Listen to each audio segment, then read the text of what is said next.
Cars are the heart and soul of Forza Motorsport 4.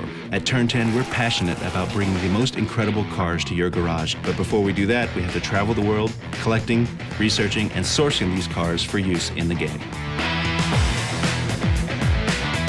The process starts with design announcing a car. From there, I go to clubs, look for sale ads or dealerships. And sometimes it's people I've already met, but at the end of the day, these guys are car guys. They're open to it, and they enjoy sharing their car. And for Forza 4, that car is their car. It's going to be in there forever, and it's something you can't take away from that car owner. And those car owners, I think, really enjoy that. That'd be like the highlight of my life.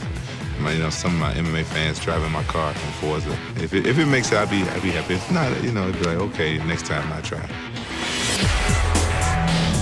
Each method of acquiring reference for a car has different advantages and disadvantages. Scanning is nice because we know it's correct. We know the shape is accurate. The manufacturer that we have to approve it with knows the shape is accurate. When we scan a car, we're getting data on the inside and the outside of the car that's accurate to 12 thousandths of an inch of every surface that we capture. Some of the other ways that we capture data for cars is to take photographs of the car. We shoot photographs for two different reasons. One is for texture source. But we also have to rebuild the shape. In cases that we couldn't scan the car, we have to recreate the 3D shape of the car out of photos.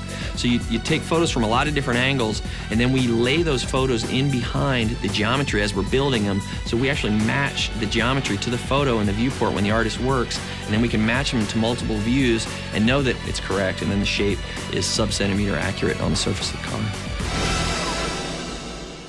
We think of the Auto Vista experience cars almost as a level to explore. You can go in there, open the doors, lift the hood, so we have to capture the gauge sweeps, the light beeps, all that stuff that happens in the car when you first key it up to a much higher level of detail.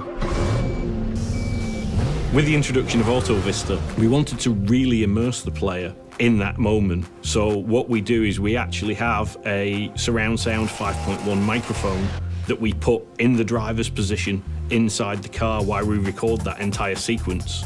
Authenticity is the key to the car sounds for this game. If you just sit there and rev a car in neutral, the engine, it sounds okay, but it doesn't sound like it does when it's under load, when it's being stressed. So we actually strap a car to a dynamometer, which is a way to measure horsepower, but what it does is it simulates in a static environment the engine being under load. So we run the car through the gears and we get a very accurate sound that way. Every car is different, and we'll spend some time walking around the car at first, trying to work out where the cool sounds are, what the sounds are that really capture the sound of that car, and then we'll position multiple microphones on each of those sources to try and get different perspectives to make sure that when we bring it back to the studio, we can get everything we need and reproduce the sound of that car. The audio sessions allow us to have the car sound real in-game, and the dyno session really allows us to push it to its limits. Car sourcing is crucial for every car in the game. The lower-end cars in the game are just as important to us as the high-end cars because a lot of people have got experience driving the first cars that you're going to get in the game, and we need to deliver that experience.